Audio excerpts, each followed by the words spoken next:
What's up, everybody? Today we're going to be working on the Jim Root Strat.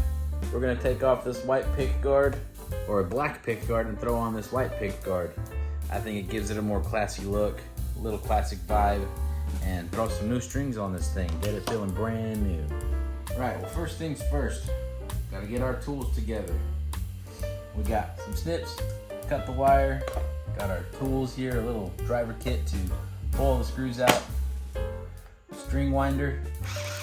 This is a lifesaver. If you don't have one, get one. This is the Ernie Ball one. We got our guitar cleaning stuff. This is just the Music Nomad you'll find at a Guitar Center. This is a satin guitar, so you won't need the guitar polish. So don't need it. Microfiber cloth to get the dust off, and a white cloth is regular cotton to help clean that gunk off the fretboard. But let's start with detuning this thing.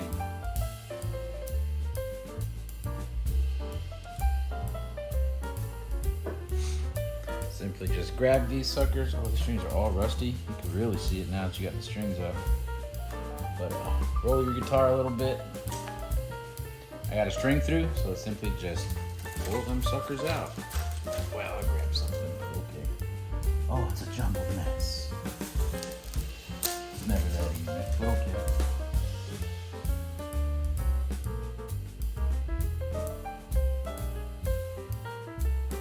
Alright, pulled out the strings, and all I do is kind of just wind them together just to keep them together and out of the way.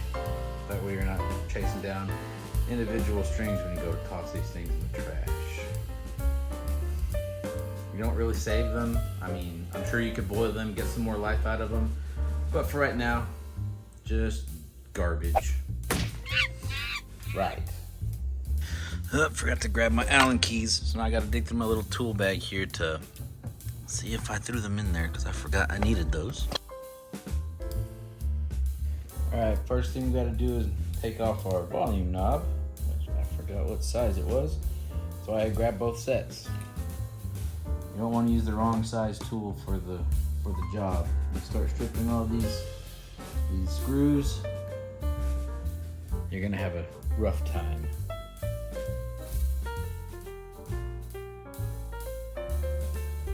Knob. Knurled. Got that from old Stumac.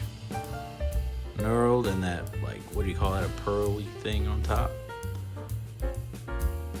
That looks pretty cool.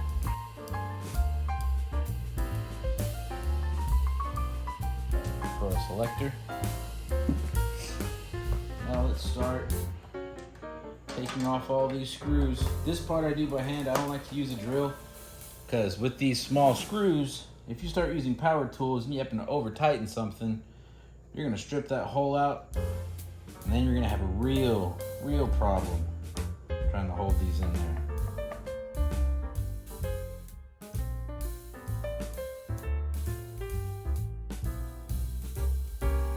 I like to keep the screws in corresponding locations. That way I know exactly where each one went, going all the way around the guitar.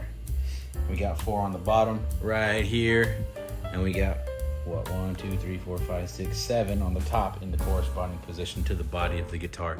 That way we don't lose parts, which is a great thing. Now we gotta lift this up. We gotta undo the control panel, or the selector switch right here. Go ahead and let these just fall into the body and let them stay there. Right, we got this freed up. We're gonna go ahead and pull it up and start to remove the pickups from the pickguard. See if we can push that volume pot. There we go. Get that out of there. Good. Right on. Let's go ahead and loosen these up. And don't worry, you can just drop the springs and stuff into the guitar body. They're not going anywhere.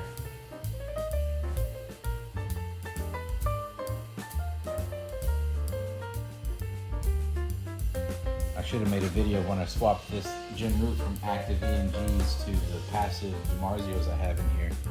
You talk about a nervous wreck. I was nervous. There, that's the black pickguard.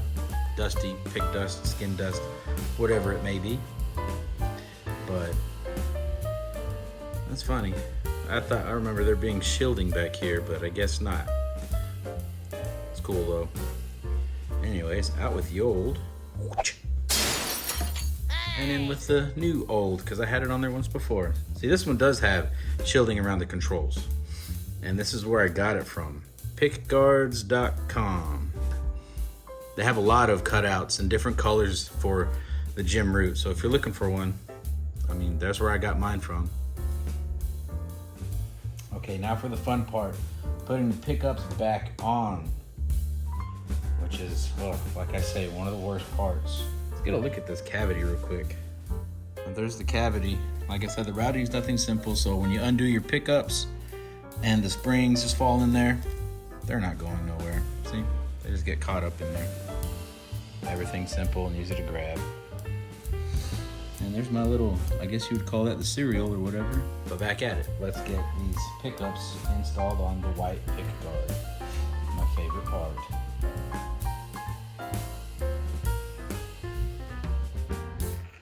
Oh, see, I already messed up. Wasn't even thinking.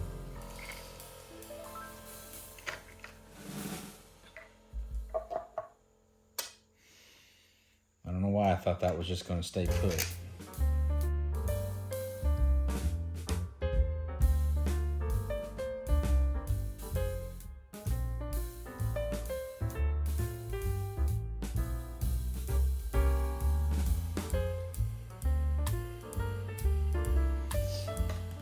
Let's go ahead and give you all a shot of all this.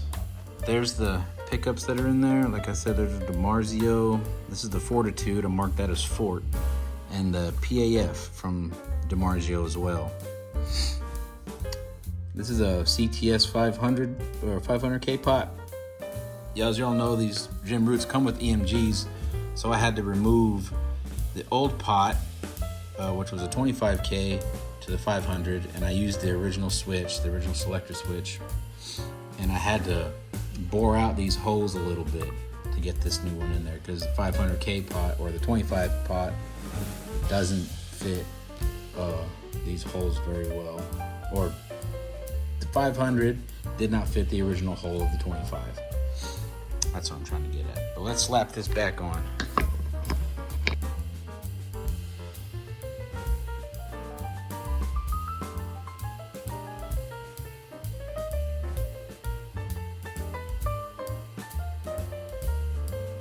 All right, I had to cut out there to go look for this small scale. This small scale is what we're gonna use to measure the action on the guitar, but it also comes into play to help tuck these wires back to where they need to go so the pickguard can actually sit properly.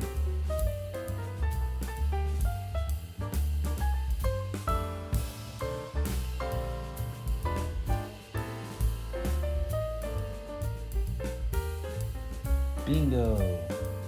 Dino DNA. Right on. Seated. First try.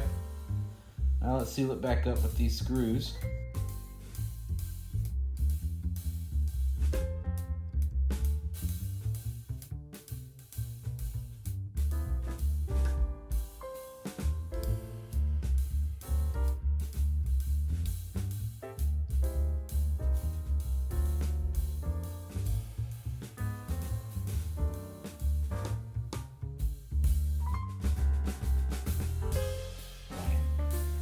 So there it is. The white pickguard is on there now.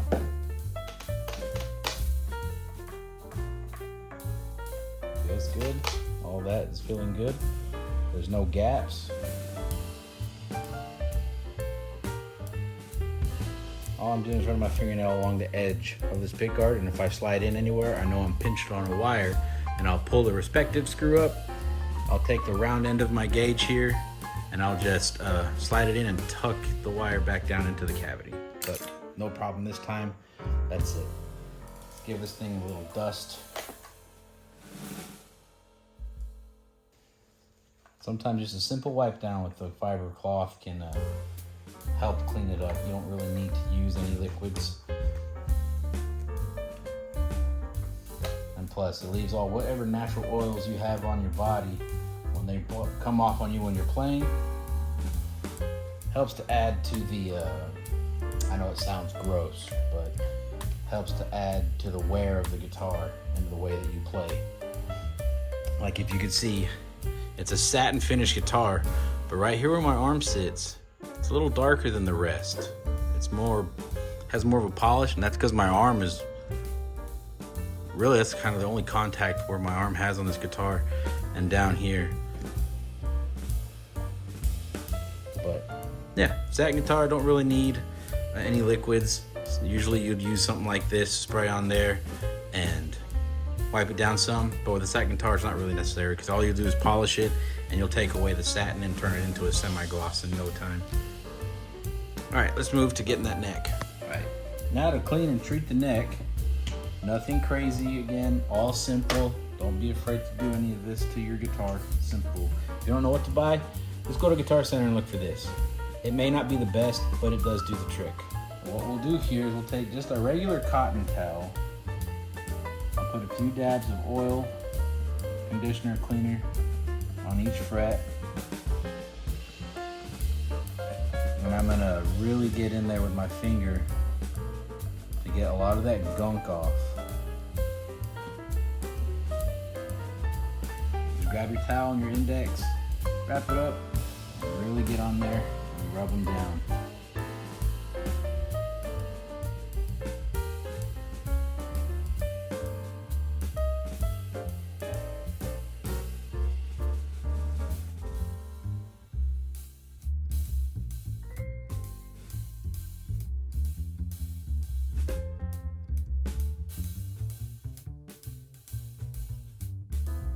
All right, time for new strings. We're gonna throw these on here, the D'Addario XTs. 10 to 52, that's the gauge I like the most.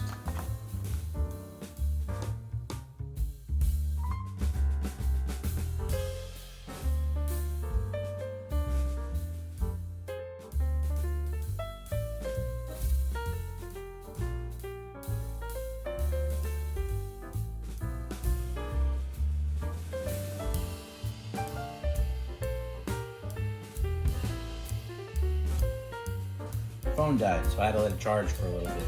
But now we got the new strings on, new pickguard on. Now it's just time to tune it up.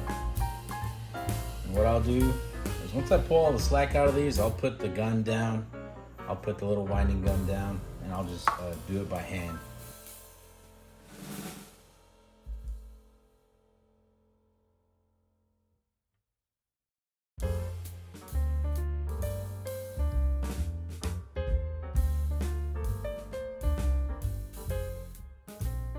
Gauge my action, which this is totally user preference. I like to run my action with about 1/16. Let's see if you can see that. I like about 1/16 from the fretboard, the wood, right here, and on the 12th fret, I like 2/16 of an inch. Just get you a little scale like this. Let's see if I can get it to focus. Come on. So you see that bottom row right there, that's measured in 1/16 of an inch. And I go for 1/16 at the top on the first fret coming off the wood, and 2/16 on the 12th fret coming off the wood.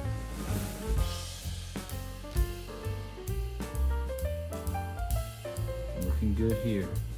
So, like I said, there's no truss rod adjustment needed yet because I use the same gauge strings all the time. I will give it a good look though to make sure it's sitting kind of straight. And we're looking straight, good. So that's that. The guitar has been restrung, fresh. We conditioned the fretboard, we dusted it. Now I gotta set the pickup height. All right, I got you sitting down next to the guitar. And as you can see, the pickups are seated very low, seeing as I haven't adjusted them yet. They're all pretty low. This one, I kind of eyeball it. I don't know if there's proper measurements for this. I do like to run the neck or the bridge pickup fairly close to the strings. Not touching, but fairly close. I can give you an exact measurement if you guys would like.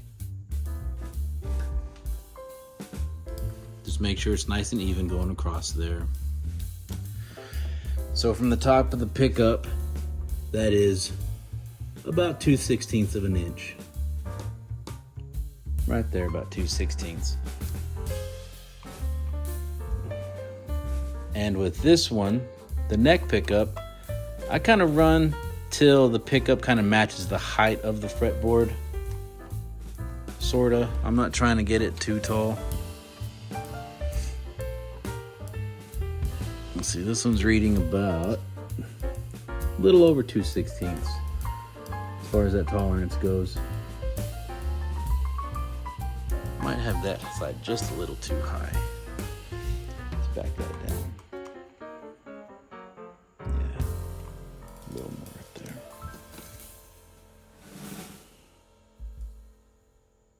Can't really see because it's dark. I need to set up a proper table for this.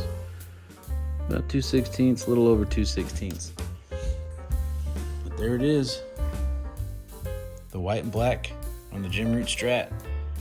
Such a clean look.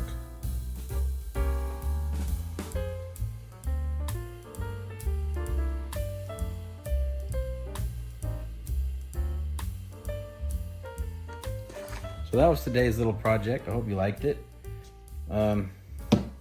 Should I jam with it?